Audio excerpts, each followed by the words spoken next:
designer kata esok dah boleh siap. Logo brand dengan stiker balang.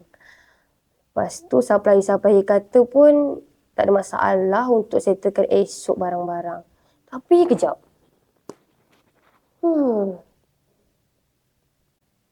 Apa lagi yang aku belum settle lah?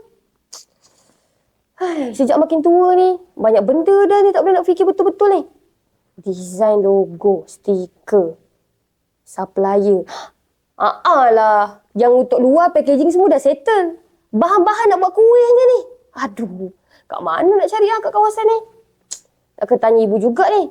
Dia selalu pakai brand apa yang sedap? Tak apa dah. Kejap lagi ni boleh pergi beli. Ada masa lagi sebelum waktu berbuka. Lepas settle ni, balik rumah aku dah berbuka. Tapi takkan tu je. Apa lagi yang belum settle? Korang rasa apa benda lagi yang Siti belum settle? Cuba korang komen dekat episod yang korang tengah tengok ni.